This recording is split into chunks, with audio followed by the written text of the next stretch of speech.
साल पूरा होने पर कहां खड़ी है, क्या है उसकी सोच आने वाले 4 सालों के लिए, कैसे कोरोना के संकट काल में सरकार तैयार है जूझने के लिए, इन सब पर चर्चा करेंगे। लेकिन शुरुआत, गृह मंत्री जी बहुत स्वागत आपका आज तक पर। धन्यवाद। बहुत दिनों बाद आज आपका इंटरव्यू हो रहा है, लेकिन पहला सवाल यही होगा, आज ही के दिन आप गृह मंत्री बने थे, बधाई आपको 1 साल पूरा करने पर। इससे पहले अध्यक्ष के तौर पर हमेशा आपसे चर्चा होती थी, सब आपको अध्यक्ष जी बोलते हैं।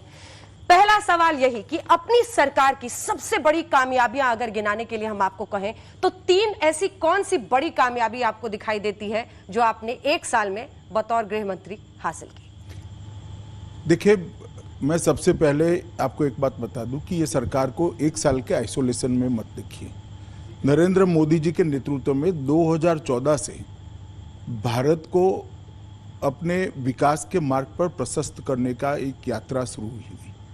इसके कंटिन्यूएशन में ही 19 में जनता के आशीर्वाद के बाद मोदी जी फिर से प्रधानमंत्री बने। 2014 से जो यात्रा शुरू करी, इसने 3 बिंदुओं पर भारत को बहुत आगे ले जाकर खड़ा किया।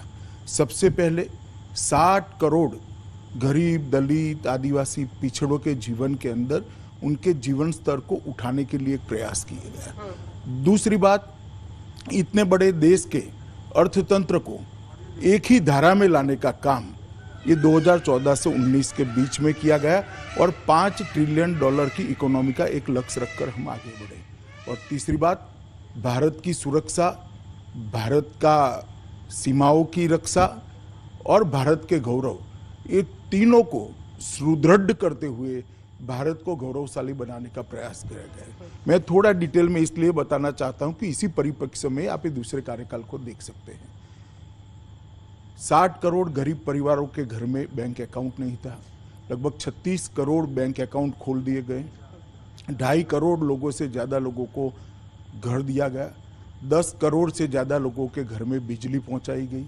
10 करोड़ घरों के अंदर शौचालय पहुंचा गया। 50 करोड़ लोगों को प्रधानमंत्री आयुष्मान भारत योजना के तहत 5 लाख तक का पूरा स्वास्थ्य का खर्चा भारत सरकार की ओर से देने की योजना लेकर आए और आज करोड़ों लोग इसका फायदा उठा चुके हैं। इस प्रकार से गरीब के जीवन के अंदर एक नई आशा का किरण प्रगटाने का, एक आत्मविश्वास को आरोपित करने का और देश के विकास में वो भी कुछ कर सकता है, ये जज्बा पैदा करने का काम नरेंद्र मोदी सरकार ने किया। इसके साथ साथ सर्जिकल स्ट्राइक, एयर स्ट्राइक और जिसको कहते हैं हमारी सीमाओं को सुरक्षित करने के लिए कभी भी भारत ने जिस रास्ते को अख्तियार नहीं किया था, मोदी जी ने इस रास्ते को अख्तियार करते हुए दुनिया भर में भारत की एक साख बनाई कि भारत की सीमाओं के साथ कोई छेड़खानी नहीं कर सकता।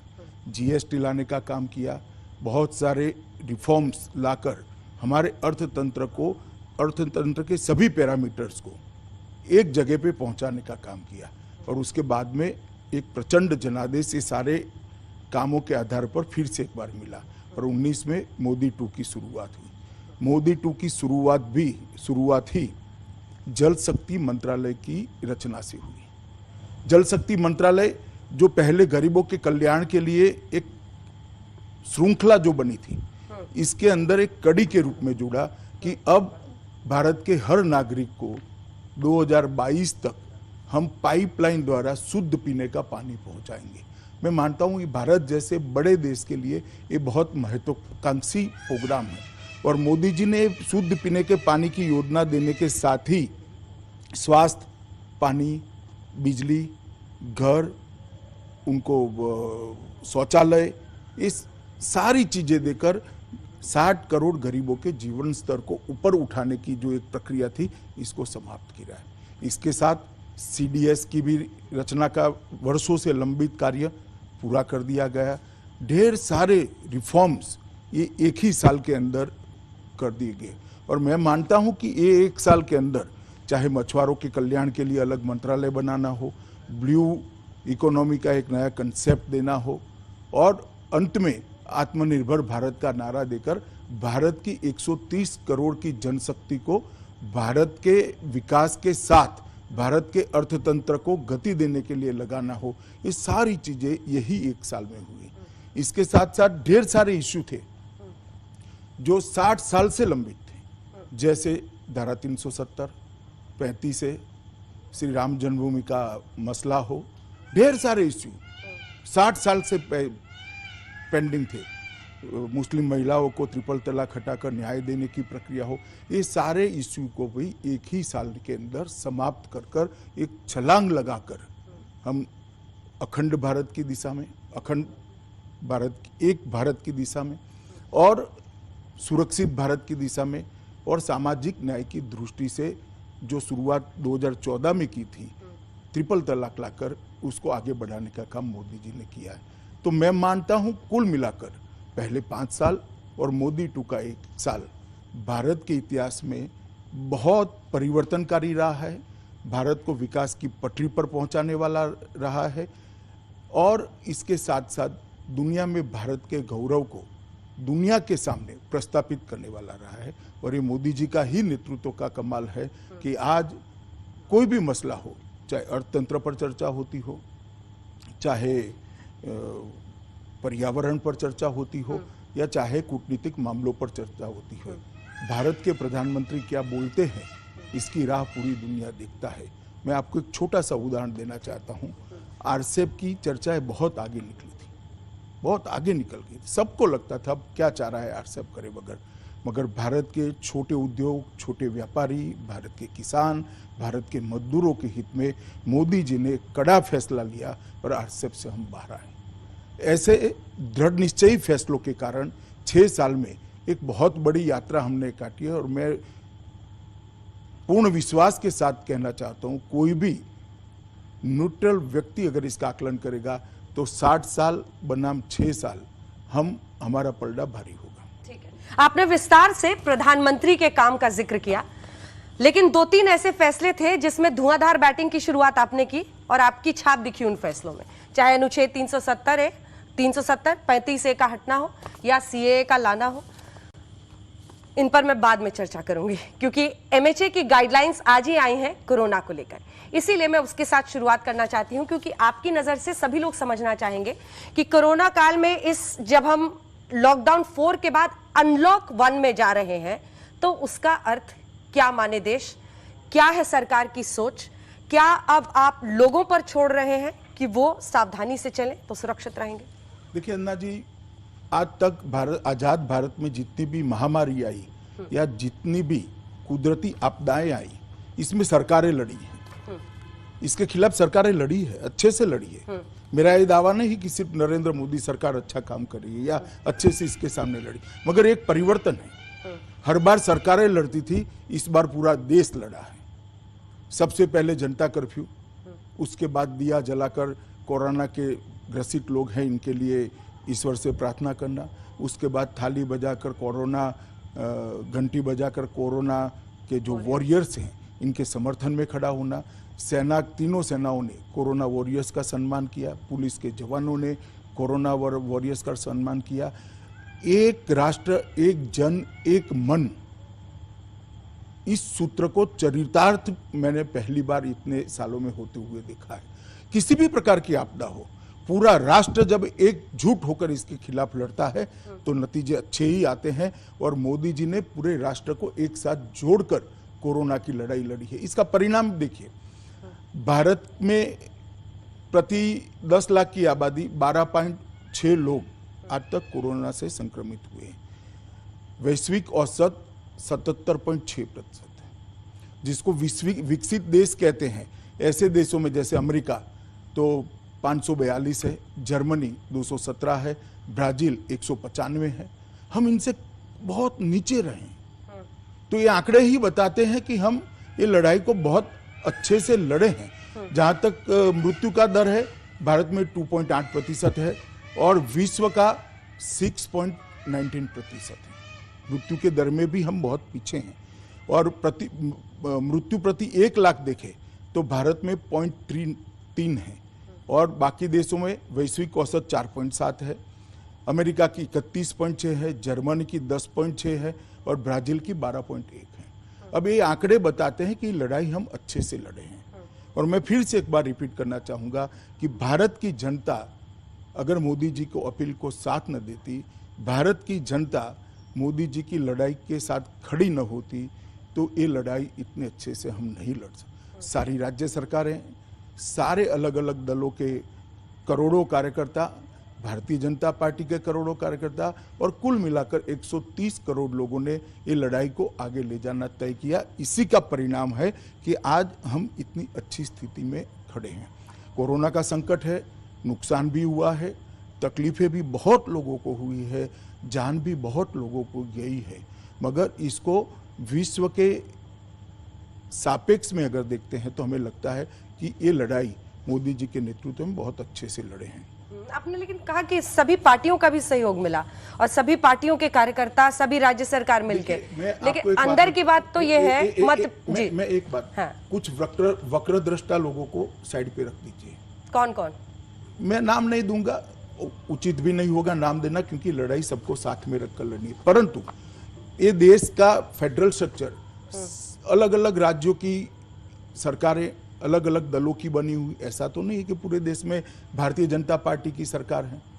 अलग अलग राज्य सरकारें बनी है, अलग अलग दलों की सरकारें हैं, और सब राज्य सरकारों ने इस लड़ाई को अच्छे से लड़ा है। ये बात सही है कि क्योंकि मोदी जी देश के प्रधानमंत्री है और मोदी जी ने इस लड़ाई को बहुत आयोजनबद्ध तरीके से और बहुत संवेदनशीलता के साथ लड़ा है, इसलिए 130 करोड़ लोग आज इनके मुझे लग रहा है कि मेरे क्वेश्चंस को आप प्रीएम्प्ट कर ले रहे हैं, क्योंकि आप कह रहे हैं ऑर्गेनाइज तरीके से, और विपक्ष का सबसे बड़ा आरोप अमित शाह जी यही है कि अनऑर्गेनाइज था, अनप्लान्ड था, पीएम ने अचानक लॉकडाउन का ऐलान कर दिया।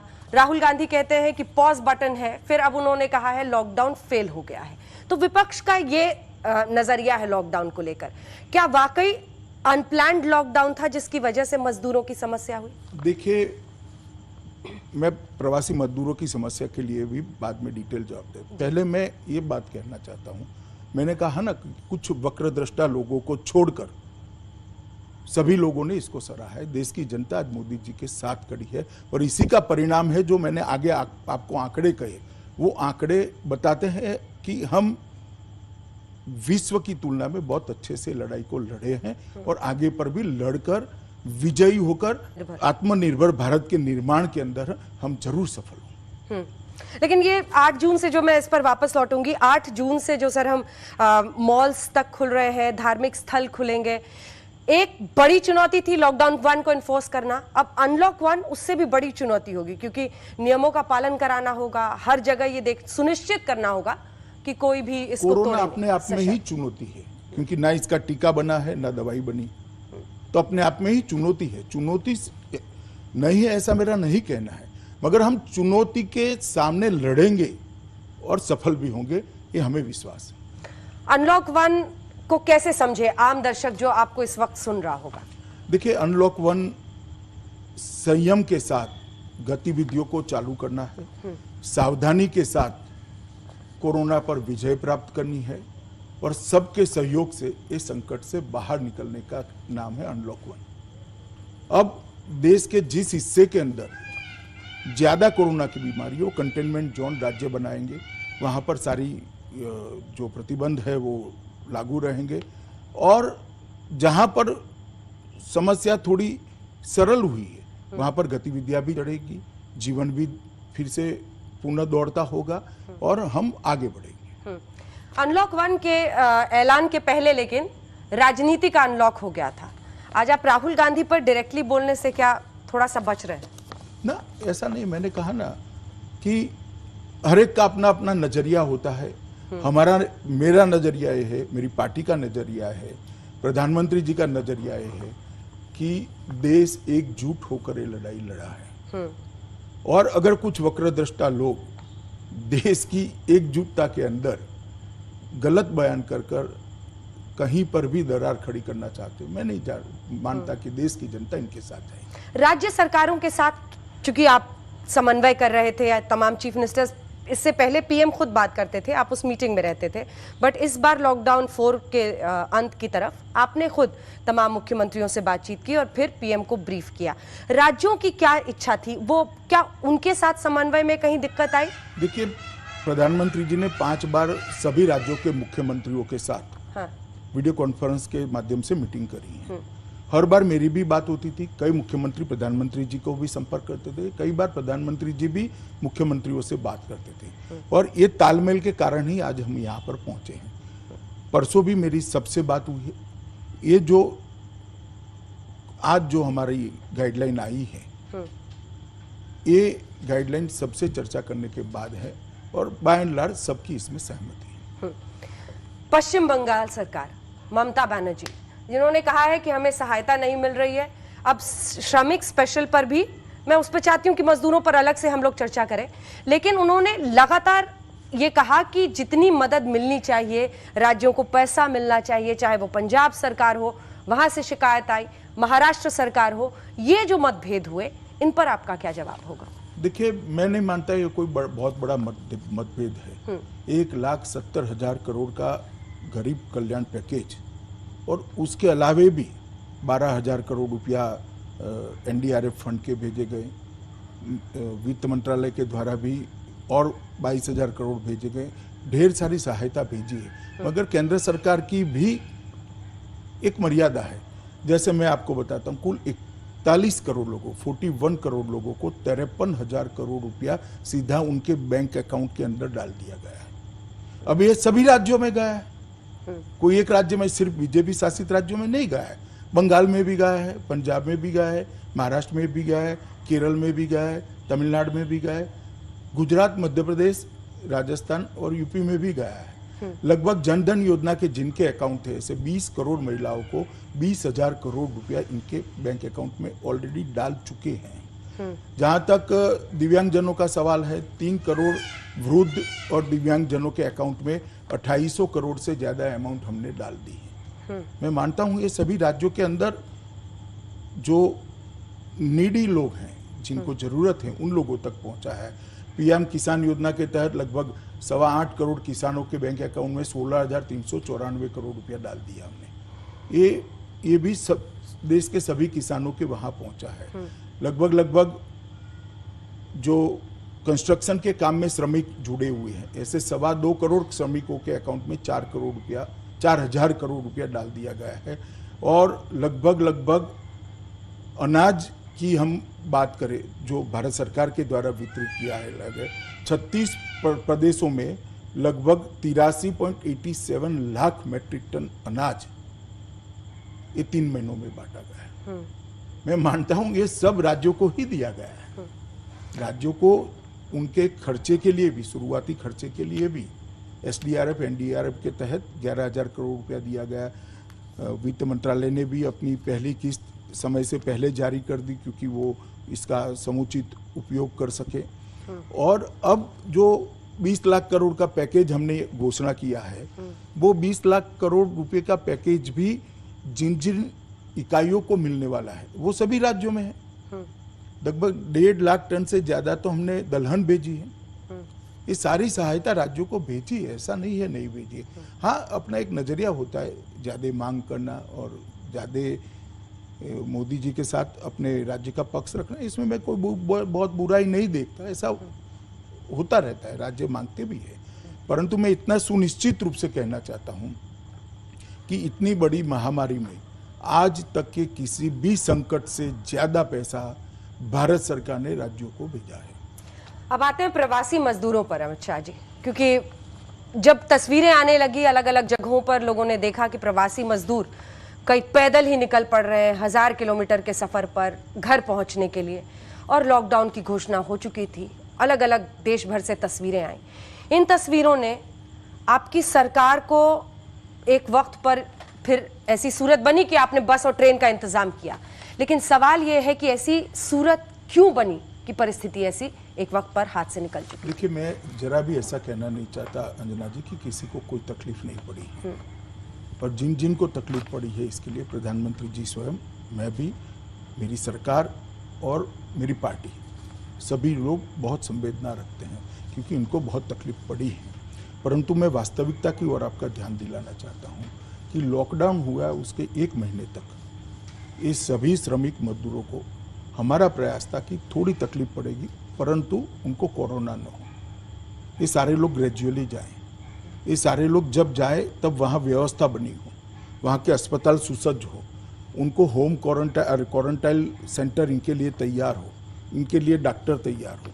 तो हमने 1 मई से मतलब अप्रैल का पूरा महीना इनको रहने की, खाने की सुविधा की। इसके लिए ही 11,000 करोड़ रुपया पहले से हमने हर कलेक्टर के हाथ में पहुंचे इस प्रकार से यहाँ से भेजा, जिससे कैंप लगे, कैंप के अंदर स्वास्थ्य की सुविधाएं थी और खाने पीने की व्यवस्था भी हुई थी। 1 मई से मजदूर दिन के दिन प्रवासी मजदूरों के लिए श्रमिक ट्रेनों की शुरुआत हुई। उसके पहले जो नजदीकी राज्य थे, इसके अंदर बसों से लोग भेजना हमने लगभग 20 तारीख से शुरू कर दिया था।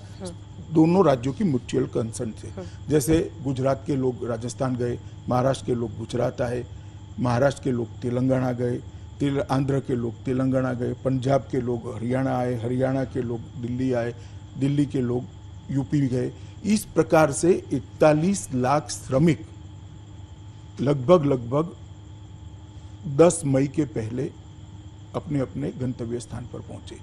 उनकी भी क्वारंटाइन करने की व्यवस्था और ये सारी व्यवस्था, ये मैं 41 लाख सरकारी व्यवस्था से जाने वाले लोगों का आंकड़ा बता रहा हूं जो फ्री ऑफ कॉस्ट गए हैं। 1 मई से हमने श्रमिक ट्रेनें शुरू करी, राज्यों ने अपने पोर्टल शुरू किए, SMS से रजिस्ट्रेशन शुरू किया, ट्रेनों में उनको 1500 के जत्थे बनाए गए, 3-4 जिलों के क्लस्टर बनाए गए, वो जिलों के मुख्यालय पर ट्रेन भेजने की एक रेखांकन किया गया और 1 मई से ये ट्रेनें शुरू हुई। एक अफवाह फैलाई जा रही है कि सबने अपना किराया खुद निकाला है। मैं स्पष्टता करना चाहता हूँ, किराया या तो राज्य सरकार ने निकाला है या तो वहां पहुंचने के बाद राज्य सरकारों ने उनको पैसा दिया है। 100 रुपया अगर खर्च होता है तो 15 रुपया ही राज्य सरकारों से लिया गया, 85 रुपया भारत सरकार के रेलवे के द्वारा उठाया गया है, खर्च उठाया गया है। 100 रुपये में से 85 रुपया, 15 रुपया राज्य सरकारों ने दिए। कुछ राज्य सरकारों ने व्यवस्था इस तरह से की कि अगर हम पहले ही इनको पैसा दे देंगे तो वो यहाँ आकर क्वारंटाइन नहीं करेंगे और अपने परिवार को भी जोखिम में डालेंगे। तो क्वारंटाइन सेंटर में आने के बाद उनको कुछ राज्यों ने 1,000 रुपया वैसे ही दे दिया, कुछ राज्यों ने टिकट का पैसा प्लस 500 रुपया दिया, उड़ीसा ने 2,000 रुपया दिया और क्वारंटाइन सेंटर में रहने की और खाने की सुविधा सभी राज्यों से की गई। अब आगे सुनिए, बहुत सारे राज्यों ने, लगभग हर राज्य ने उनके घर से रेलवे स्टेशन तक लाने की व्यवस्था की है फ्री ऑफ कॉस्ट। रेलवे ने 85% पैसा उठाया, टिकटें राज्य सरकारों ने निकाली है। वहां पहुंचने के बाद उनके गृह जिले में पहुंचाने का काम भी राज्य सरकार की STO के जा। यूपी की ही मैं बात करूं तो सबसे ज्यादा यात्री यूपी में पहुंचे प्रवासी मजदूर, मगर हर रेलवे स्टेशन पर 11,500 से ज्यादा यूपी की बसें, ऐसे बिहार भी, और रेलवे ने भी कुछ ट्रेनें चलाई अपने अपने जिले में और उनको बहुत अच्छे तरीके से वहां पहुंचाया गया। वहाँ क्वारंटाइन सेंटर में रखा गया, उनको क्वारंटाइन पीरियड भी अब समाप्त होने आया, वो अपने अपने वहाँ खाने पीने की, स्वास्थ्य की सारी व्यवस्थाएं करी है। कुछ यूपी जैसे राज्य ने किट भी बना कर दिया है राशन का, कि जो उनको 1 महीने तक घर पे जाकर भी काम में आएगा। और फिर भी जो लोग धैर्य खो बैठे वो रोड पर निकले हैं, दृश्य भी बने हैं और उनको तकलीफ भी हुई है। उसके लिए भी भारत सरकार ने तुरंत ही वीडियो कॉन्फ्रेंस कर व्यवस्था की कि हाईवे पर ST बसें दौड़ाई जाए और इन सबको 4 जिलों के बीच में एक रेलवे स्टेशन इंगित कर वहां रखने की व्यवस्था की जाए। और रेलवे ने वहीं से फिर से ट्रेन चलाई, बहुत डिटेल व्यवस्था करी है। मगर जिस प्रकार की स्थिति थी इसमें कुछ दिन आपाधापी जरूर हुई, इसमें मैं कोई आपको ना बोलना भी नहीं चाहता और इससे सच्चाई से भागने का कोई मतलब भी नहीं है। उन सबको जो तकलीफ हुई इसका दर्द हमें भी है, मगर इसका मतलब ये नहीं है कि पूरी व्यवस्था टूट पड़ी है। 54 लाख श्रमिक 3985 ट्रेन से अपने अपने घर पहुंचे हैं, 41 लाख श्रमिक बसों से अपने अपने घर पहुंचे हैं। कुल मिलाकर 1 करोड़ श्रमिक आज तक घर पे पहुंच चुके हैं। लगभग 1.5 करोड़ लोगों को रेलवे ने खाना खिलाया है, लगभग 2.25 करोड़ पानी के बोतल बांटे गए हैं। राज्यों ने इस सब के लिए क्वारंटाइन सेंटर बनाए हैं। एक बहुत बड़ी व्यवस्था बनाए रखने के लिए बहुत बड़ा प्रयास हुआ है। हमने ये बात सम्मानीय सुप्रीम कोर्ट के सामने भी रखी है अच्छे तक। तरीके से। आप वो हलफनामा देखोगी कि तो इसमें बहुत सारी चीजें मिल आएगी। परंतु मेरा इतना ही कहना है कि ये संकट के समय में व्यवस्था बनाने में अगर कहीं पर भी कोई धैर्य खो बैठता है और पैदल निकल पड़ा, उसका दर्द हमें भी है। वो न निकलते तो अच्छा था, ऐसा नहीं थी, व्यवस्था नहीं थी। हो सकता है 3-4 दिन बाद वो आ जाते। आज स्थिति ऐसी है कि धीरे धीरे धीरे अब ट्रेनें कम होने लगी है, क्योंकि ज्यादातर लोग अपने अपने गंतव्य स्थान पर पहुंच चुके हैं। इस पर 3 काउंटर क्वेश्चन है सर मेरा, जो आपने ये बात कहा है उस पर। जरूर। सबसे पहले जब रेल किराए की आपने बात की, तो चाहे वो मध्य प्रदेश सरकार हो, चाहे वो महाराष्ट्र सरकार हो, किसी भी पार्टी के शासित राज्य हो, इसीलिए मैंने 2-3 राज्यों का जिक्र किया। मजदूर जब अपने घर पर पहुंचे, हमारे सहयोगी गए, माइक लगाया, पूछा कैसे आए, बस से आए या ट्रेन से आए, कितना किराया लगा, टिकट दिखाया, बोला हमने 550, 650 किराया दिया। तमाम राज्य किराया ले रहे थे। अब इन मजदूरों की स्थिति ऐसी थी, उनको तो पता नहीं था कि वहां जाएंगे तो हमें 1000 रुपया मिलेगा, मुश्किल से गए। रेलवे को लेकर कई आरोप लगे कि कई जगहों पर उनको खाना नहीं मिल रहा है। जिस सुप्रीम कोर्ट के हलफनामे का आपने जिक्र किया सर, उसी में सुप्रीम कोर्ट ने फिर 28 मई को लिखा कि रेलवे इनको खाना दे, उस पर खाना जरूरी है। 4-4 दिन जा रहे हैं। कई जगह पर बहुत ज्यादा तापमान होने की वजह से रेल को अपना रूट तक बदलना पड़ा, ऐसी परिस्थितियां आई। क्या ये सब कुछ नियंत्रित किया जा सकता था ताकि इस तरह की त्रासदी जो कई लोगों को झेलनी पड़ी, कई मजदूरों को? पहले आप समझ लीजिए कि एक ही रूट पर हर रोज जिस रूट, मानो महाराष्ट्र से प्रयागराज, मुंबई से प्रयागराज, उस रूट पर 13 ट्रेनें चलती थी, इसकी जगह 70 ट्रेनें चल रही हैं। रेलवे की मर्यादा समझने का भी हमने प्रयास किया है और इसको रिजॉल्व करते हैं, तभी तो मर्यादा समझ में आती है। हर रूट का अपना एक ड्राइवर होता है, जिसको कर्व मालूम है, ब्रिजेस मालूम है, सिग्नलिंग मालूम है, दूसरा ड्राइवर भेज नहीं सकते। और एक रूट पर ज्यादा ट्रेन होने के कारण ट्रेनों का चक्का जाम भी लगा है। अब एक बार आप ट्रेनें कम चलाते हैं तो लोग पैदल निकल पड़ते हैं, ट्रेनें ज्यादा चलाते हैं तो रूट्स कम, मतलब ट्रैक कम है, क्योंकि जाने वाले लगभग 40 जिलों में जा रहे थे। बिहार, महाराष्ट्र, उड़ीसा, बंगाल ने तो ट्रेनें ली भी नहीं। उत्तर प्रदेश तो गुजरात से गए, महाराष्ट्र से गए, तमिलनाडु से गए, पंजाब से गए सभी वहीं, वो 40 जिलों में।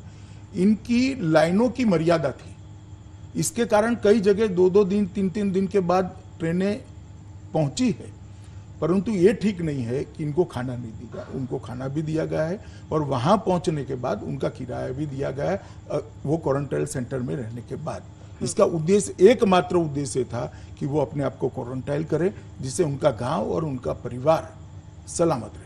ठीक है, इससे पहले कि मैं अन्य मुद्दों पर जाऊं, एक आखिरी सवाल इस पर है, क्या सरकार के पास कोई आंकड़ा है सर जिसमें ये प्रोजेक्ट हो सके, या क्लियरली पता था पहले से, या पता है अब कि इतने लाख या इतने करोड़ मजदूर हैं जो प्रवासी हैं, दूसरे राज्य में रहकर काम कर रहे हैं? क्या ऐसा अभी भी कोई विस्तृत डेटा है? देखिए, प्रवासी मजदूर तो कई प्रकार के आंकड़े प्रचलन में हैं, मगर जो जाना चाहते हैं, मेरा मानना है कि लगभग 1 करोड़ 10 लाख लोग जा चुके हैं और अभी भी लगभग 400 ट्रेन, मतलब 3-4 लाख लोगों की सूची राज्यों के पास पेंडिंग है। हो सकता है नहीं भी हो सकते, मगर एज ऑन टुडे की मैं बात करूं, 4-1 लाख लोगों की राज्यों की सूची है।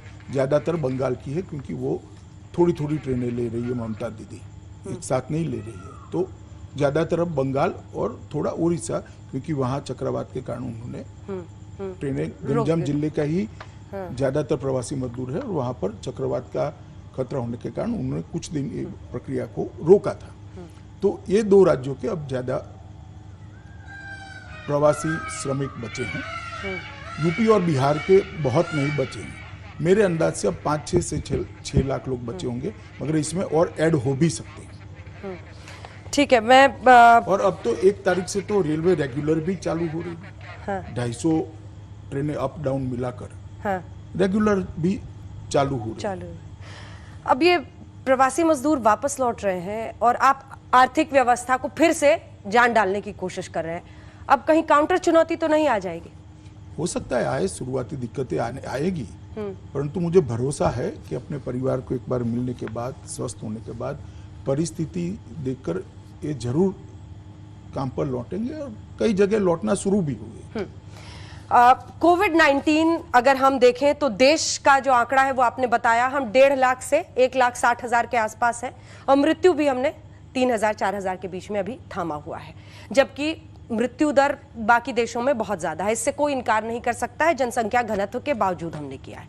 लेकिन जब हम राज्यवार तरीके से देखें तो top 5 states, top 11 cities 70% cases वहां से आ रहे हैं। मुंबई, गुजरात में अहमदाबाद, सूरत, राजस्थान में कोटा, जयपुर, ऐसे ही हम राज्यों को जब इंदौर, मध्य प्रदेश, महाराष्ट्र के साथ शुरुआत करती हूं। आपको क्या लगता है वहां पर ऐसी परिस्थिति क्यों बनी?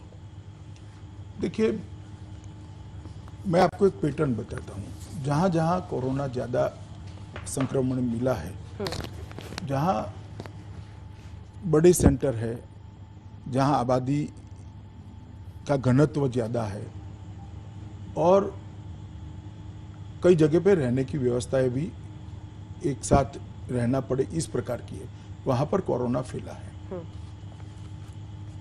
परंतु हर राज्य ने इसके खिलाफ लड़ाई भी लड़ी है और हर राज्य लड़ाई लड़ भी रहा है। इसको इस दृष्टि से देखना ठीक नहीं होगा कि आंकड़े है इसके हिसाब से कोई सफल हो गया, कोई विफल हो गया। ये लड़ाई सबने मिलकर लड़नी पड़ेगी, देश ने भी लड़नी पड़ेगी, देश की सरकार ने भी लड़नी पड़ेगी, जनता ने भी लड़नी पड़ेगी, राज्य की सरकारों ने भी लड़नी पड़ेगी। और मैं मानता हूं हर स्तर पर सबने अपने अपने से जो बन पड़ा वो अच्छा किया है। लेकिन महाराष्ट्र इकाई जो भारतीय जनता पार्टी की है वो ये मान रही है कि देवेंद्र फडणवीस की सरकार, माफ कीजिएगा, उद्धव ठाकरे की सरकार ऐसा काम नहीं कर पा रही है जैसे उनसे इस वक्त उम्मीद है। और आपके सांसद हैं नारायण राणे, उन्होंने आपको फोन किया क्या? वो तो कह रहे राष्ट्रपति शासन लग जाना चाहिए। वो ठीक है, ये उनकी व्यक्तिगत डिमांड है, ये भारतीय जनता पार्टी की डिमांड नहीं है। परंतु मैं इन जनरल कहना चाहता हूं, मैं पक्षापक्षी में पढ़ना नहीं चाहता। हर राज्य ने अपने से जितना बन पड़े इतना अच्छा काम किया है। उद्धव ठाकरे सरकार में अनुभव की कमी है, इस तरह से भी टारगेट हुआ। क्या आपको भी लगा कि अनुभव की कमी कहीं पर दिखाई दी जो परिस्थिति बनी? मैं किसी भी इस प्रकार की टिप्पणी करना नहीं चाहूंगा। हर राज्य ने, हर राज्य के प्रशासन ने, हर राज्य के नेतृत्व ने कोरोना के खिलाफ लड़ाई में केंद्र का साथ दिया है और अच्छी लड़ाई है। गुजरात आपका गृह राज्य भी है, प्रधानमंत्री जी का भी, वहां पर भी बहुत ज्यादा मामले भागे। अहमदाबाद, सूरत सबसे ज्यादा चिंता की बात, और प्रवासी मजदूरों के पलायन का इशू, सूरत में भी कई बार वो सड़कों पर आते थे। उस पर आपकी क्या नजर थी और आपको क्या लगता है कि वहां पर क्या बेहतर किया जा सकता था, अगर ऐसे में सवाल फ्रेम करूं?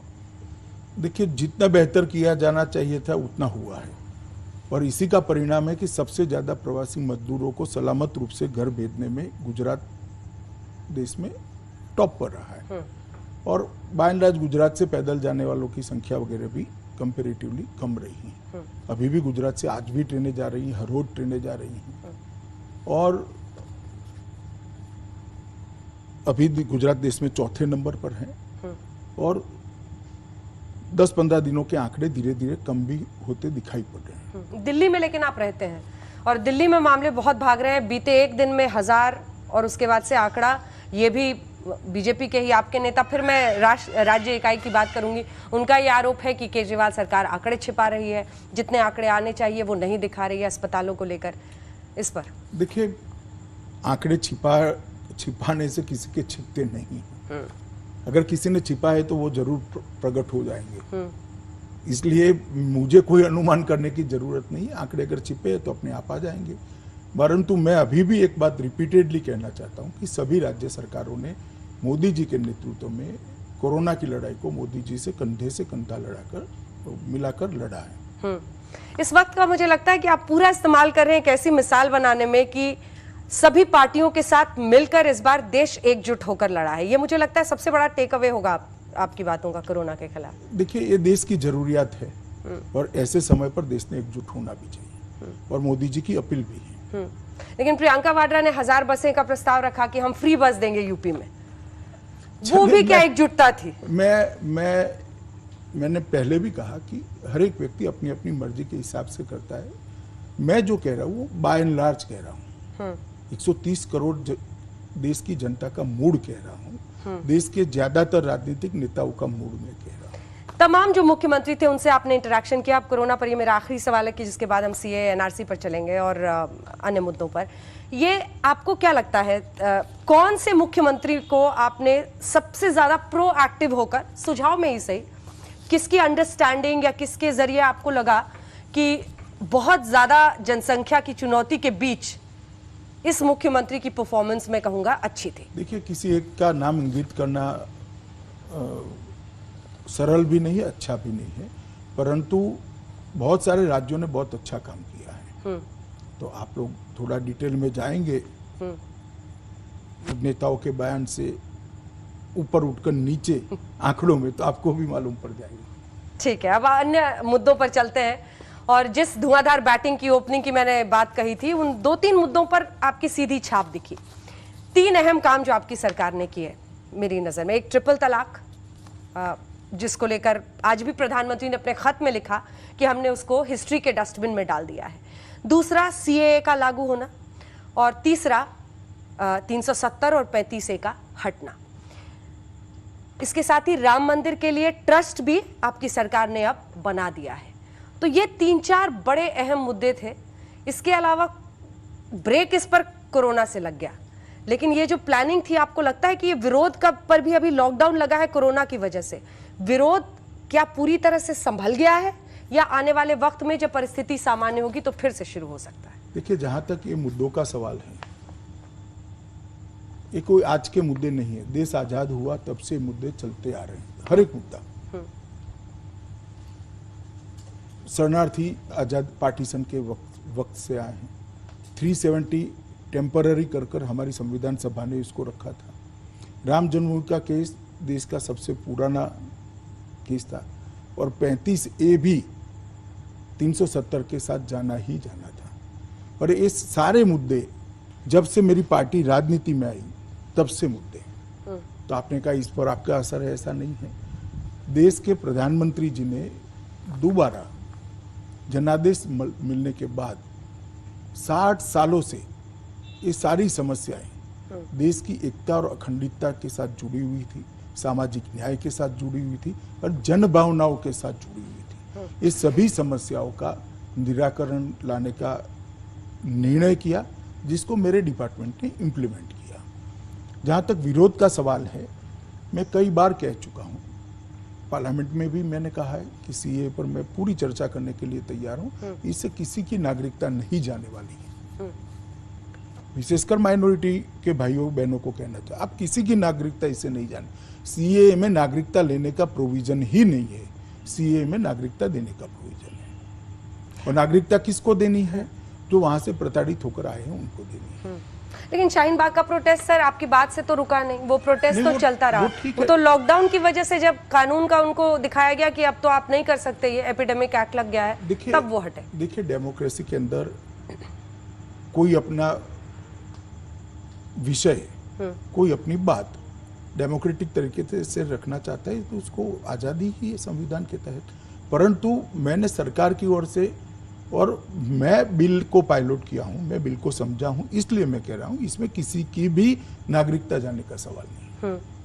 मतलब देश में अलग अलग जगहों पर माइनॉरिटीज को डराया जा रहा था क्या, जिसकी वजह से इतने लोग इकट्ठा हुए? अब उनके मन में कुछ तो एक भय है। या तो डराया जा रहा था, या तो समझ नीचे तक पहुंची नहीं है। हाँ। जो भी गैप है हम इसको फिलअप भी करेंगे। उनका ये कहना है कि एनआरसी, जब असम में आप सीए प्लस एनआरसी देखते हैं, अगर वैसी परिस्थिति देश में आई तो कौन कौन सा पेपर दिखा पाएगा, नहीं मिलेगा, ये भय है उनमें। जी, मैंने उसकी भी स्पष्टता करी थी, मीडिया के सामने भी करी थी कि भाई अभी एनआरसी आया नहीं है, आएगा तो लाने का कोई बात भी नहीं है, आएगा तब सबसे चर्चा होगा। अभी सीए के अंदर से, सीए के कारण से सबकी नागरिकता जाएगी, जो भय फैलाया गया है वो निराधार है।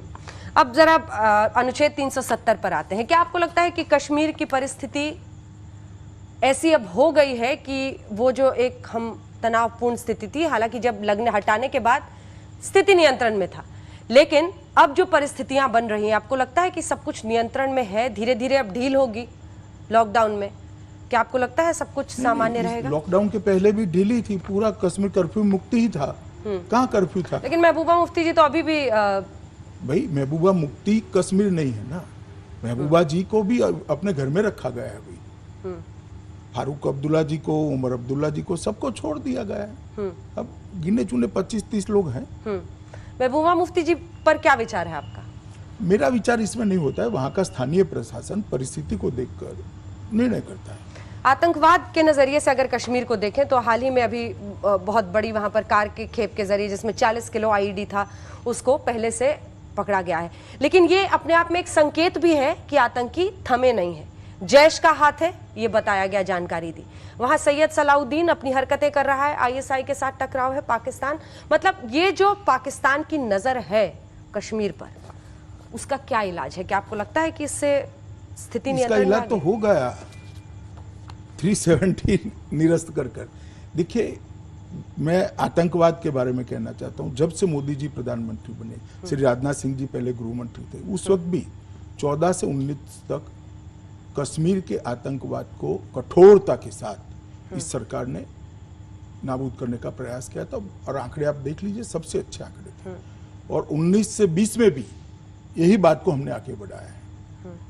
भारत की सीमाओं के अंदर विदेश से आकर या विदेश से इशारे से किसी को भी आतंकवाद को आगे बढ़ाने की इजाजत नहीं मिलेगी। ये नरेंद्र मोदी सरकार का अटल निश्चय। आप पीओके पर आपकी क्या रणनीति है? क्योंकि आपने बड़े भावुक अंदाज में संसद में कहा था कि कश्मीर के लिए मैं अपनी जान दे दूंगा भाई। तो ये पीओके को लेकर, कश्मीर को लेकर क्या नीति है? अब तो हम मौसम भी बताने लगे हैं। ऐसा है अन्ना जी कि पाक ऑक्यूपाई कश्मीर भारत का हर नागरिक मानता है कि पाक ऑक्यूपाई कश्मीर पर भारत का अधिकार है। मैं भी मानता हूं। और जहां तक इसकी रणनीति की बात है, आप भी जानती हो कि ऐसे इंटरव्यू में इसकी सार्वजनिक रूप से चर्चा नहीं होती। लेकिन पीओके पर दृढ़ संकल्प है आपका कि आगे कदम बढ़ाना है? भारत के हर नागरिक का दृढ़ निश्चय है कि पाक ऑक्यूपाई कश्मीर भारत का है। आने वाले वक्त में कुछ बड़ा हो सकता है। मैंने कहा ना कि ऐसी सर, इमरान खान खौफ में घूम रहे हैं वहां पर, हर दिन वो ट्विटर पर अधिकार है टाइटल ढूंढना, मगर मेरी जिम्मेदारी है कि इस तरह की बातें इस तरह के इंटरव्यू में नहीं। पाकिस्तान की तरफ से इमरान खान लगातार प्रधानमंत्री पर, आरएसएस पर विभाजनकारी नीति अपनाने का, मुस्लिमों के साथ भेदभाव करने का आरोप लगा रहे हैं। उस पर आपका क्या जवाब होगा? क्योंकि वो एक पूरा एजेंडा मशीन, एक प्रोपेगेंडा मशीन इस वक्त इंडिया के खिलाफ इस्तेमाल। देखिए, पूरी दुनिया को मालूम है हाँ। पाकिस्तान के अंदर माइनॉरिटी की क्या स्थिति है, वहां कितने लोग थे माइनॉरिटी के, आज कितने हैं, भारत में कितने थे, आज कितने, और भारत में माइनॉरिटी की स्थिति क्या है, पूरी दुनिया को मालूम है। उनके बोलने से क्या होता है? और ये कोई बंधा बंधाया देश नहीं है, खुला देश है, डेमोक्रेटिक कंट्री है। यहाँ पार्लियामेंट के 2 सदन है, जहाँ माइनॉरिटी के भी नुमाइंदे होते हैं, वो अपनी बात रखते हैं, मुखर कर रखते हैं, चर्चा होती है, मीडिया देखती है। पाकिस्तान के बाद अब दूसरी सीमा की तरफ चलते हैं। चीन को लेकर अभी देश में बड़ी चिंता है, जिस तरह की परिस्थिति इस लद्दाख में बनी हुई है। इस पर क्या जानकारी देंगे आप, जिसके बाद मैं अगला प्रश्न करूं? देखिए, जहां तक चीन का सवाल है, मैं इतना ही कहता हूं कि डिप्लोमेटिक स्तर पर और सेना के माध्यम से बातचीत चालू है। परंतु एक बात निश्चित है कि नरेंद्र मोदी सरकार भारत की सीमाओं की सुरक्षा के लिए और भारत के सार्वभौमत्व के लिए कटिबद्ध है। इसकी कुछ भी हानि हम नहीं होने देंगे। बात लेकिन दूर तक गई जब डोनाल्ड ट्रंप, अमेरिकी राष्ट्रपति, ने ट्वीट कर दिया कि प्रधानमंत्री ने कहा है कि वो ठीक मूड में नहीं है इसको लेकर। आपको लगता है कि? चलिए, मैं अमेरिकी राष्ट्रपति के ट्वीट पर कोई टिप्पणी करना नहीं चाहता हूं, परंतु मैं इतना कहता हूं कि हमारी सीमाओं की सुरक्षा और हमारे सार्वभौमत्व पर नरेंद्र मोदी सरकार जरा भी कोताही नहीं दिखाई। और हम किसी भी दूसरे देश के बीच में इंटरवेंशन के लिए बात कभी नहीं कर रहे हैं। कभी नहीं कर रहे। तो चलिए, इसी से मुझे लगता है कि ट्रंप जी से क्या बात हुई है, नहीं हुई है, इस पर समझ में आ गया। लेकिन चीन के साथ क्या परिस्थिति बनी है सर? क्या बॉर्डर के दोनों तरफ जो आर्मीज है उनके लेकर। अंजना जी क्यों खामखा प्रयास करती, इससे ज्यादा मैं नहीं बताऊंगा। मैंने जो बता दिया देश की जनता को जानने के लिए पर्याप्त है। देश की जनता को विश्वास है कि मोदी जी के नेतृत्व में इस देश की सीमाएं सुरक्षित है। लास्ट अटेम्प्ट, क्या हम डिप्लोमेटिक तरीके से ही पूरे इशू को रिजॉल्व कर लेंगे या परिस्थिति बॉर्डर पर ऐसी है कि हमें 10 कदम आगे अभी बढ़ाना पड़े? सेना और डिप्लोमेटिक स्तर पर, दोनों स्तर पर बातचीत चालू है। दोनों ही स्तर पर बातचीत हो रही है और उसी से नियंत्रण हो जाएगा। मैं अगले सवाल की तरफ जाते हुए, कोरोना को लेकर भी कई सवाल हैं, लेकिन उन सब के बीच चूंकि हमने लंबी चर्चा उस पर कर ली है और इन सब पर भी चर्चा कर ली है, मेरा सवाल आपसे ये है कि एक आरोप ये लगा कि अमित शाह आते ही, क्योंकि इससे पहले तो आप अध्यक्ष थे, अध्यक्ष जी थे, गृह मंत्री का काम संभालते ही बहुत जल्दबाजी में आप थे। पहले 1 साल में ही जो तमाम बड़े फैसले थे और तमाम बड़े कदम उठाने थे वो सब आप ताबड़तोड़ उठा रहे थे। क्या वाकई जल्दबाजी में हैं आप? जरा मेरी देर हो गई है। कितने साल? 70 साल की। मैंने कहा ना ये सारी समस्या आजादी के वक्त से लंबित है और इसमें आप मेरे आने को खामखा जोड़ रही है। नरेंद्र मोदी सरकार तो 6 साल से है। ये फैसला मोदी जी का। अनुच्छेद 370, सीएए, ट्रिपल तलाक। अंजना जी ऐसा है कि फैसला नरेंद्र मोदी जी का है और मैं इसको इम्प्लीमेंट कर रहा हूं क्योंकि मेरा डिपार्टमेंट है।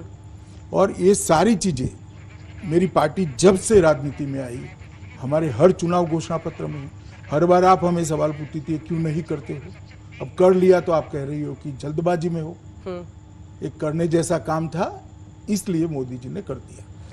आत्मनिर्भर भारत कैसे बनेगा और ये मेक इन इंडिया से अलग कैसे है सर? क्योंकि इससे पहले भी आत्मनिर्भर भारत, स्वदेशी, क्योंकि पीएम ने ये साफ कर दिया है कि एफडीआई को लेकर हम कोई भी पीछे नहीं हट रहे हैं, एफडीआई में हमारा इंटरेस्ट है। मतलब ये मेक इन इंडिया का ही दूसरा स्वरूप हुआ ना आत्मनिर्भर भारत, और ये कैसे होगा?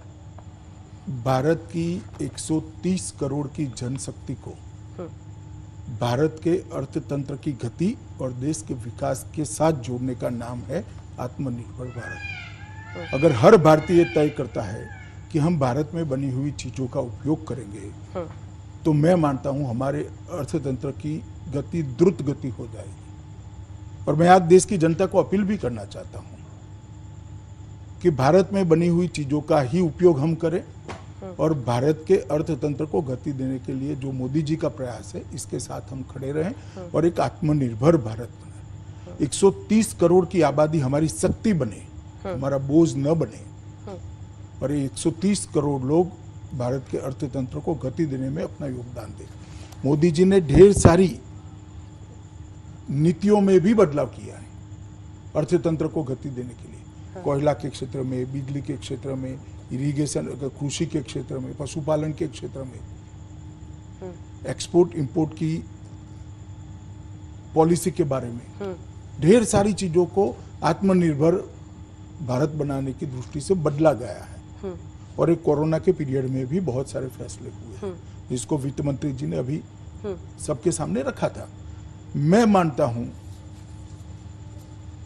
कि कोरोना के पहले की दुनिया और कोरोना के बाद की दुनिया जो बनने वाली है, इसमें आत्मनिर्भर भारत का नारा और आत्मनिर्भर भारत का अभियान मोदी जी ने जो चलाया है वो देश को एक नई ऊंचाइयां देने में सक्षम है और सफल भी होगा। ठीक है, लेकिन ये जो विदेशी कंपनियां भारत में है, मतलब आपको अल्टीमेटली एक ग्लोबल इकोनॉमी अपने आप को बनाकर रखना होगा, तो आपको एक बैलेंस स्ट्राइक करना होगा, आत्मनिर्भर, स्वदेशी, विदेशी कंपनी भी। विदेशी कंपनी का कोई प्रोडक्ट है जिसको भारतीय यहाँ की फैक्ट्री में बना रहा है तो वो स्वदेशी कहलाएगा या विदेशी कहलाएगा? मैंने स्पष्ट कहा ना कि हर भारतीय ने भारत में बनी हुई चीजों का इस्तेमाल करना चाहिए। ठीक है, अगर एक तरफ पाक चीन, एक तरफ कोरोना, तो तीसरी तरफ सबसे बड़ी समस्या सर इस वक्त देश की अर्थव्यवस्था को वापस पटरी पर लाने की है। अगर 2014 के बाद जब मोदी सरकार हमने देखा और अच्छे दिन उस समय महत्वपूर्ण था, तो इस बार पीएम ने 5 ट्रिलियन इकोनॉमी इस पर कहा कि हमें फोकस करके आगे बढ़ना है। अभी जो परिस्थितियां हैं वो तो खैर संकट काल से पूरे विश्व में है, लेकिन उस सपने को सबसे बड़ा झटका लग गया है। हम कह सकते हैं कि हम अगर इकोनॉमी के नजरिए से देखें तो बहुत नीचे आ गए हैं। क्या रोड मैप है?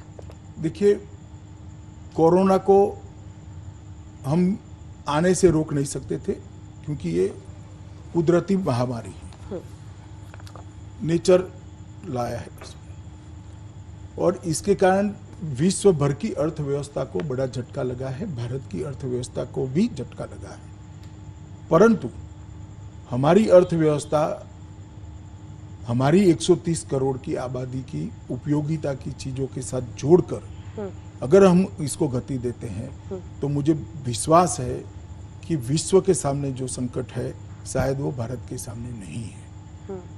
इसीलिए मोदी जी ने सारी पॉलिसी के अंदर कोरोना के समय का उपयोग करते हुए ढेर सारे बदलाव किए, आमूलचूर परिवर्तन किया, और ये सारा परिवर्तन भारत के अंदर उत्पादन बढ़ाने के लिए, भारत के अर्थतंत्र को गति देने के लिए और भारत को आत्मनिर्भर बनाने के लिए किया है। और मैं मानता हूं अगर ये रास्ते पर हम सफल होते हैं तो कम से कम नुकसान के साथ हम कोरोना के संकट से अर्थतंत्र को बाहर निकाल लिया है। क्या जो आर्थिक पैकेज का ऐलान हुआ है 20 लाख करोड़ का, उसके जरिए आपको लगता है कि वो परिवर्तन आएगा? क्योंकि विपक्ष का आरोप है कि आप कह रहे हैं 10% ऑफ जीडीपी, लेकिन एक्चुअली वो 1.5% ऑफ जीडीपी है। उनका कहना है, सोनिया गांधी का कहना है कि 10,000 आप सीधे गरीबों के अकाउंट में दीजिए। आप एमएसएमई सेक्टर के जरिए आप कुछ जगहों पर डायरेक्ट ट्रांसफर भी कर रहे हैं क्योंकि अकाउंट्स खोले हैं, और दूसरी तरफ आप इकट्ठा कर रहे हैं, आप कम इजी टर्म्स पे लोन देने की बात कर रहे हैं एमएसएमई सेक्टर को। तो क्या आपको लगता है कि विपक्ष का कहना एक तरफ कि आप डायरेक्टली दीजिए, अभी तो ऐसी हालत कीजिए कि दाल रोटी मजदूर को मिल जाए, उसकी व्यवस्था, और आप एक ऐसा अप्रोच अपना रहे हैं जिसका शायद असर हम कुछ दिन बाद देखें? देखिए, जहाँ तक दाल रोटी का सवाल है, हर गरीब के लिए हमने राशन कार्ड पर 3 महीने तक एक्स्ट्रा अनाज दिया है, और वैसे भी सरकार 2 रुपया किलो गेहूं और 3 रुपया किलो चावल दे रही है, जहाँ तक दाल रोटी का सवाल है, और ये लगभग 80 करोड़ लोगों को मिल रहा है। पहली बात दाल रोटी की। दूसरी बात, डायरेक्ट दे दीजिए। मैं इतना ही पूछना चाहता हूं कि बहुत सारे आपदाएं कांग्रेस के समय में आई है, जरा कांग्रेस अध्यक्ष का इसका अकाउंट लेकर आए, कितना खाते में डाला है आपने? हमने तो 53,000 करोड़ डाल चुके हैं, हर घर में अनाज पहुंचाया है, हर छोटे उद्योग वालों को लोन लेना है तो भारत सरकार के प्रधानमंत्री नरेंद्र मोदी गारंटर बने हैं, तो बैंक को लोन देने में अब कोई आपत्ति नहीं है, क्योंकि भारत सरकार ने इसकी गारंटी ली है। इसकी वर्किंग कैपिटल को बढ़ाने के लिए हमने प्रयास किया है। क्या बात कर रही है कांग्रेस अध्यक्षा? सिर्फ लोगों के अंदर भ्रांति फैलाना, और 7,500 रुपया अब सूद चढ़ाकर 10,000 कर दिया। इस मुद्दे पर तो चुनाव हार चुके भैया। आप तो नारा लेकर निकले थे, देश की जनता ने रिजेक्ट कर दिया। देश की जनता को समझ में आता है कि 7,500 रुपया देने का चुनावी नारा है, जो इंदिरा जी ने गरीबी हटाओ का लगाया था, गरीबी हटी नहीं। मोदी जी ने बिजली भेज दी, शौचालय भेज दिया, बैंक अकाउंट दे दिया, घर दे दिया, उनकी स्वास्थ्य की 5 लाख तक की सारी सुविधाएं कर दी, उनका बीमा ले लिया, किसानों को 6,000 रुपया हर अकाउंट में दिया।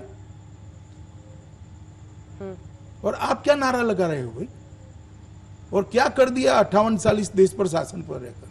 लेकिन उनका गरीब तो ढेर के ढेर रह गए। हाँ, उनका ये कहना है कि ये जो मोदी वैक्सीन है ये तुरंत अभी काम नहीं करेगा, इसका असर बहुत दिन लग जाएगा। आपकी क्या अपेक्षा है? वो हमारी प्रशंसा करेगी क्या? आपको इसमें आश्चर्य क्या हो रहा है? उनको यही करना है। अंजना जी, आप ये अपेक्षा करती है कि सोनिया जी, मोदी सरकार ने बहुत अच्छा किया, फिर से चुना कर ला दो, ऐसा कहेगी क्या? नहीं, ये तो वो पहले से कह रहे हैं कि हम भजन कीर्तन थोड़ी करेंगे सरकार के लिए। तो अधीर रंजन चौधरी जी आज मेरे साथ आप भी तो समझ रही है ना कि वो क्यों कह रही है। अधीर रंजन चौधरी जी कह रहे थे कि हम कीर्तन थोड़ी गाएंगे, हम तो कोर्ट खोजेंगे। लेकिन इन सब के बीच आने वाले दिनों में क्या कुछ और भी रोड मैप है आपके पास कि कैसे अर्थव्यवस्था के लिए, क्योंकि अगर 5 ट्रिलियन इकोनॉमी की तरफ हमें इन अगले 4 सालों में बढ़ना है। ये शुरुआत है। अभी जो मोदी जी ने सिर्फ 20 लाख करोड़ का पैकेज नहीं है, इसके साथ में ढेर सारे रिफॉर्म्स भी है। इसको बारीकी से मीडिया ने देखना चाहिए, और रिफॉर्म्स के इम्पैक्ट का कैलकुलेशन भी करना चाहिए। और मैं कहता हूं ये शुरुआत है। गृह मंत्री के तौर पर हम आपकी भूमिका देख रहे हैं, और इससे पहले अध्यक्ष जी, मुझे आगे बढ़ने से पहले ये बताइए कि आपके लिए ज्यादा सरल कौन सा था, सहज क्या था, ज्यादा इंटरेस्टिंग क्या था? क्योंकि आप खुद ही कहते थे कि चुनाव के बिना मन नहीं लगता है, मुझे पॉलिटिक्स को और पीपल माइंडसेट, क्या वो चाहते हैं, इन सबको पढ़ने में बहुत इंटरेस्ट है। तो अध्यक्ष जी वाला रोल बेटर था या गृह मंत्री जी वाला? देखिए, मेरा रोल एक तो मैं तय नहीं कर सकता, मेरी पार्टी तय करेगी, ये निश्चित है मेरे जैसे कार्यकर्ता के लिए। तो ना मैं अपने आप अध्यक्ष बना हूं, ना मैं अपने आप गृह मंत्री बन सकता हूं। जब पार्टी और प्रधानमंत्री जी तय नहीं करते, मैं गृह मंत्री नहीं बन सकता। परंतु मैं मानता हूं कि जो भी दायित्व मुझे दिया जाएगा, मेरे अनुभव और सूझबूझ का पूरा उपयोग कर कर, तन तोड़ परिश्रम कर कर इसको देश के भले के लिए सफल बनाने का मैं प्रयास करूंगा, और मुझे लगता है मैंने किया है। अपने पूरे राजनीतिक सफर को आप कैसे पीछे मुड़कर देखते हैं? आपके कुछ डायलॉग्स बहुत फेमस हुए, जिसमें एक था कि मैं समंदर हूं, मेरे किनारे पे घर मत बनाना, मैं लौट कर आऊंगा। देखिए, मैं मेरे राजनीतिक सफर को कश्मीर पर बहुत ही पैशनेट स्पीच संसद में, एक सामान्य कार्यकर्ता के राजनीतिक सफर को की तरह देखता हूं, जो अपनी पार्टी के सिद्धांतों पर भरोसा रखकर, अपनी पार्टी के सिद्धांतों पर अड़िग रहकर, पार्टी के डिसिप्लिन में रहकर पार्टी की योजना से काम करता है। वो बूथ के कार्यकर्ता से पार्टी का अध्यक्ष भी बन सकता है और देश का गृह मंत्री भी बन सकता है। मैं मेरे राजनीतिक सफर की इतनी व्याख्या करना चाहता हूं, और हजारों कार्यकर्ता, करोड़ों कार्यकर्ता को ये कहना चाहता हूं कि पार्टी के सिद्धांतों पर अगर हम अड़िग रहकर पार्टी की योजना को ही हमारी योजना मानकर काम करेंगे, तो मुझे लगता है कि व्यक्तिगत कुछ करने की जरूरत नहीं। अब जेपी नड्डा जी को आपने काम सौंपा हुआ है। मैंने नहीं सौंपा है जेपी नड्डा जी को, एक पार्टी के पार्लियामेंट्री बोर्ड का निर्णय है। और नड्डा जी बहुत वरिष्ठ नेता है, हमारे राष्ट्रीय अध्यक्ष है, और आज तक हिमाचल से लेकर, बिहार से लेकर दिल्ली तक, राष्ट्रीय महासचिव तक की और केंद्रीय मंत्री तक की अनेक भूमिकाएं इन्होंने सफलतापूर्वक निभाई है। सिर्फ उन्हीं के बारे में नहीं, मैं अन्य लोगों के बारे में भी पूछ रही हूँ। अभी भी पार्टी से संबंधित फैसले के लिए लोग फोन करते हैं, कोई गलती से अध्यक्ष जी तो नहीं कह देता? अभी भी नहीं, कभी कभार कार्यकर्ता अध्यक्ष जी बोल जाता है, मगर फैसले नड्डा जी करते हैं। पर लोग अभी भी कंसल्टेशन के लिए आपकी पार्टी के अन्य नेता कि किस तरह से पार्टी में ये होना चाहिए, वो होना चाहिए, बातचीत जैसे मैं राजनाथ जी, नितिन जी के साथ चर्चा करता था, इतनी मात्रा में नड्डा जी भी मुझसे चर्चा करते, क्योंकि मैं पूर्व अध्यक्ष। उतनी ही बातचीत होती है। बाकी पार्टी स्वतंत्र रूप से अच्छे से चल रही है, और नड्डा जी और संतोष जी की टीम और मोदी जी का नेतृत्व और मोदी जी का गाइडेंस, मैं मानता हूं बहुत अच्छा कॉम्बिनेशन है पार्टी के लिए। आने वाले सभी संकटों से पार्टी को बाहर ले जाए, चुनौतियों से भी बाहर ले जाए। अमित जी, आने वाले वक्त में अब बिहार और पश्चिम बंगाल, जहां पर चुनाव की परिस्थिति, क्या आप मानते हैं कि अक्टूबर नवंबर में जो तय वक्त है उस पर चुनाव हो पाएगा? क्या सोचते हैं? चुनाव आयोग ने स्थिति को देखकर निर्णय करना पड़ेगा, मगर आमतौर पर इतने बड़े राज्यों के चुनाव टलते नहीं हैं, मगर निर्णय चुनाव आयोग को करना है। जहां तक बिहार और बंगाल का सवाल है, बिहार में हम बहुत अच्छी स्थिति में है, और बंगाल सुनिश्चित रूप से पूर्ण बहुमत के साथ हम जीतने जा रहे हैं। एक अलग सा पैशन आ जाता है आप में बंगाल की बात करते ही। इतनी बड़ी चुनौती उस रणनीतिकार के लिए पश्चिम बंगाल क्यों है? इसलिए क्योंकि वहां से भी जबरदस्त टक्कर आपको मिलता है। उन्होंने कहा है कि श्रमिक स्पेशल नहीं है सरकार, तो कोरोना स्पेशल भेज रही है, ठूस ठूस कर यहाँ पर लोगों को भेज रही है हमारे पास। ये कहना देश भर में रहने वाले बंगालियों का अपमान है। सभी राज्य अपने प्रवासी मजदूरों को सम्मान के साथ ले जा रहे हैं, क्वारंटाइन कर उनको खाना पीना खिलाकर 1 लाख रुपया और कुछ साथ में किट देकर वापिस भेज रहे हैं घर। और उनको कोरोना स्पेशल कहना, मैं मानता हूं कि जो बंगाली देश के विकास में अन्य राज्यों में रहकर योगदान दे रहे हैं, इनका अपमान है। और क्यों बंगाल के लिए हम इतना चाहते हैं? क्योंकि सरहदी राज्य है, और जिस तरह से वहाँ पर परिस्थिति बनी है, मुझे लगता है कि वहाँ भारतीय जनता पार्टी की सरकार आना निश्चित है। ये बंगाल की जनता तय कर चुकी है, और 19 के चुनाव में इसके इशारे भी बंगाल की जनता ने। हम आपको सक्रिय होते देखेंगे पश्चिम बंगाल में? मैं जरूर सक्रिय होऊंगा, भारतीय जनता पार्टी का हर कार्यकर्ता सक्रिय होगा। क्या रणनीति होगी, क्या तरीका होगा? देखिए, तो अब चुनाव, और कैसे लगता है कि आप जीतेंगे बंगाल? रणनीति तो अध्यक्ष जी तय करेंगे पार्टी के, परंतु जो सबकी भूमिका है, एकजुट होकर सब लगेंगे। वो भी हमेशा कहते हैं कि खास तौर पर टारगेट करते हैं आप लोग पश्चिम बंगाल को, और एक पैशन आप में पश्चिम बंगाल को लेकर दिखता है। तो ये क्यों है? आपको लगता है कि इस भूमि पर अभी तक बीजेपी उस तरह से काबिज नहीं हो पाई? ना, ऐसा बहुत सारी जगह ऐसी जहां हम नहीं गए। तमिलनाडु में भी नहीं गए, आंध्र प्रदेश में भी नहीं गए, तेलंगाना में भी आधे रास्ते पर पहुंचे। देखिए, केरल और बंगाल ये दोनों राज्य में राजनीति के अंदर हिंसा शिष्टाचार बन चुकी है और मुझे लगता है देश की राजनीति के लिए, देश के लोकतंत्र के लिए ठीक नहीं है। ये परिस्थिति बदलनी चाहिए।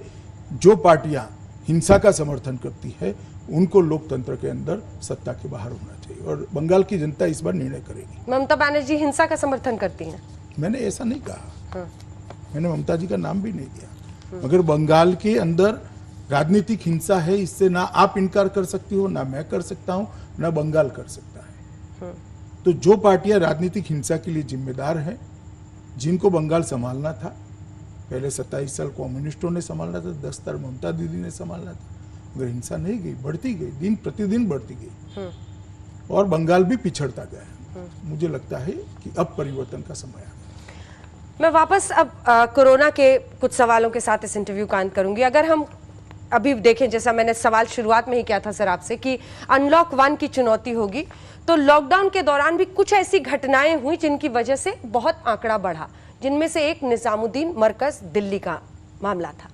लगभग एक वक्त ऐसा था जब 28 से 30% मामले देश के वहां के कोरोना कैरियर्स की वजह से पूरे देश में फैले।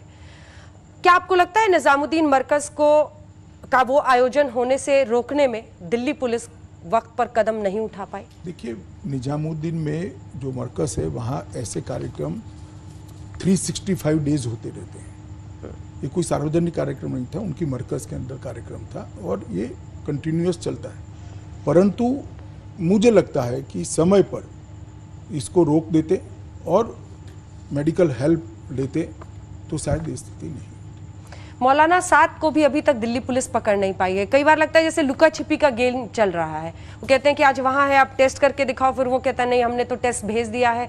आपको लगता है कि ये ढीलमुल रवैया अच्छा नहीं है, क्योंकि बहुत गंभीर मामला है? ऐसा है, दिल्ली पुलिस अपना प्रोफेशनल काम कर रही है, करने देना चाहिए। आप थोड़ा राह देखिए।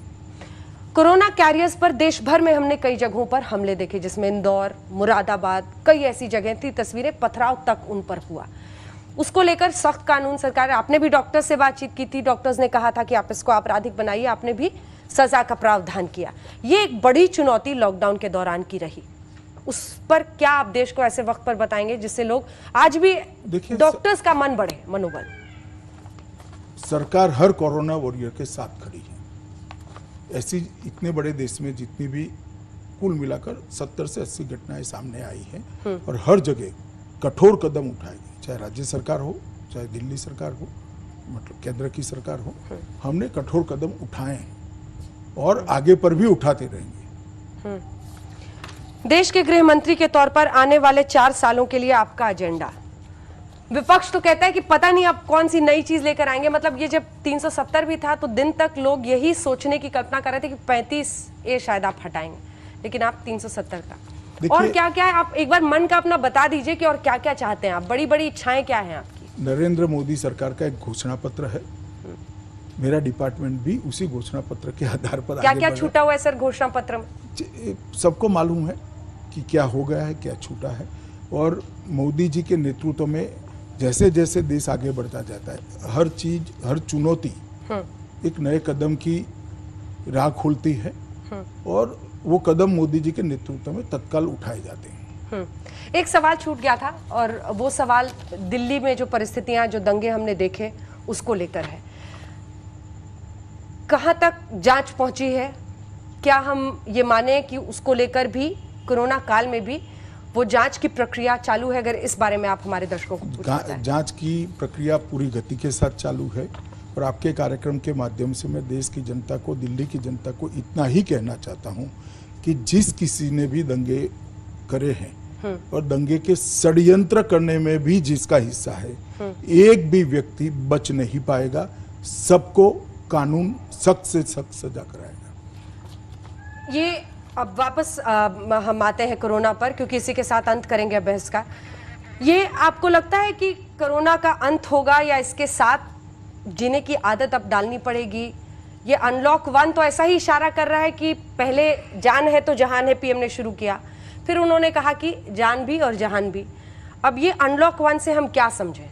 देखिए, जहां तक इसका टीका या मेडिसिन दवाई बन नहीं जाती है। कोरोना का अंत कैसे आएगा वो सबके मन में सवाल बना है, विश्व भर के मन में है। परंतु सावधानी, 2 गज की दूरी और इसके साथ सफलतापूर्वक मतलब बचकर जीने की आदत, ये 3 चीज़ें जो मोदी जी ने देश की जनता को कहा है, मुझे लगता है कि भारत इसके साथ रहेगा। क्योंकि जिस दिन जनता कर्फ्यू का ऐलान किया, सबको लगता था ऐसे कभी कर्फ्यू होता है क्या। जिस दिन हर एक व्यक्ति को दिया जलाने के लिए अपील करी और जिस प्रकार से पूरा देश दीपावली हो ऐसे जगमग हो गया, घंटी और थाली बजाने को भी जिस प्रकार से प्रतिसाद मिला, मुझे लगता है 2 गज की दूरी और सावधानी, ये 2 मंत्र को भी देश की जनता जरूर आत्मसात कर कोरोना के साथ ये देश को आगे ले जाएंगे हम, और कोरोना के खिलाफ की लड़ाई भी जीत कर। 2 ही चीज पर सबसे ज्यादा कोरोना काल में सर चर्चा हुई, एक तो कोरोना का ग्राफ कि हमको उसको फ्लैटन करना है, नीचे लाना है, और एक कोरोना का पीक। कई एक्सपर्ट्स का मानना है कि जून जुलाई में वो पीक आ सकता है। आपने जितना भी जाना हो, मुझे पता है आप कहेंगे कि मैं स्वास्थ्य मंत्री तो हूं नहीं, मैं गृह मंत्री हूं, लेकिन आपके हिसाब से सर पीक कब आता हुआ देख रहे हैं? देखिए, मैं एक्सपर्ट नहीं हूं, पहली बात है, और दूसरी बात, क्योंकि एक्सपर्टों के लिए भी कठिन है इसका अनुमान करना, क्योंकि पहली बार हो रहा है, कोई डेटाबेस ही नहीं है जिसके आधार पर आप कोई आकलन कर पाए। इसका कोई डेटाबेस नहीं है। मानो स्वाइन फ्लू है तो उसका डेटाबेस है, सांस की बीमारी है तो डेटाबेस है, टीबी है तो डेटाबेस है, इसका कोई डेटाबेस ही नहीं है। पहली बार डेटाबेस अब बन रहा है, तो मुझे लगता है कि इसका अनुमान लगाना बहुत कठिन है, और मेरे जैसे व्यक्ति के लिए तो बहुत कठिन है। अब इसी के साथ इस बातचीत का अंत करते हैं। बहुत धन्यवाद आपका इंटरव्यू समाप्त होने के पहले देश की जनता को फिर से एक बार अपील करना चाहता हूं कि मोदी जी ने लोकल का जो नारा दिया है, भारत में बनी हुई चीजों का हर भारतीय उपयोग करे, इसका जो नारा दिया है, आत्मनिर्भर भारत का जो नारा दिया है, इसमें पूरा देश मनोयोग के साथ लग जाए। मुझे लगता है कि कोविड के बाद की दुनिया का नेतृत्व करने में भारत सक्षम रहेगा। लोकल पर वोकल कहा है पीएम ने जी, और आपको लगता है कि ये होगा आने वाले दिनों में? पीपीई किट्स, देखिए आपकी हर बात से एक सवाल निकल जाता है, लेकिन मैं अंत करूंगी इस बहस का। ये पीपीई किट्स को लेकर भी रिकॉर्ड तोड़ अगर हम बना रहे हैं, इस तरह के मास्क मैंने भी वो पहना हुआ है, सब बने हुए हैं, तो ये एक तरीका हो सकता है जिसके जरिए हम आने वाले दिनों में जरूर लोकल पर वोकल होंगे। मुझे लगता है चलते चलते अगर आप कुछ कहना चाहें, क्योंकि आज पूरा देश आपको सुन रहा है और कह दिया सबकी अब पूरा मेरी सबको शुभकामना है, और सभी कोरोना वॉरियर्स को मेरा सलाम है। बहुत बहुत धन्यवाद आपका। अमित शाह जी, देश के गृह मंत्री हमारे साथ शामिल थे, जिनका ये कहना है कि अनलॉक 1 में आने वाले दिन में कुछ रियायतें दी जा रही हैं, लेकिन सावधानी ही सबसे बड़ा नियम इस काल में होना चाहिए। राज्य सरकारों का साथ मिला है, मिलकर देश आगे बढ़ रहा है। चीन का मुकाबला हम आसानी से कर सकते हैं। डिप्लोमेटिक और सेना दोनों ही स्तर पर हमारी तैयारी पूरी है। पाकिस्तान जैसे मुल्क पर ज्यादा कुछ कहने की जरूरत नहीं है। इसी के साथ तमाम मुद्दों पर, श्रमिक और प्रवासी मजदूरों को जो दिक्कतें आई, उन पर भी तमाम सवालों का जवाब आपने दिया। बहुत धन्यवाद आपका। देश दुनिया की बाकी खबरों के लिए आप देखते रहिए आज तक। सीधे लिए चलते हैं आपको स्टूडियो रोहित के पास।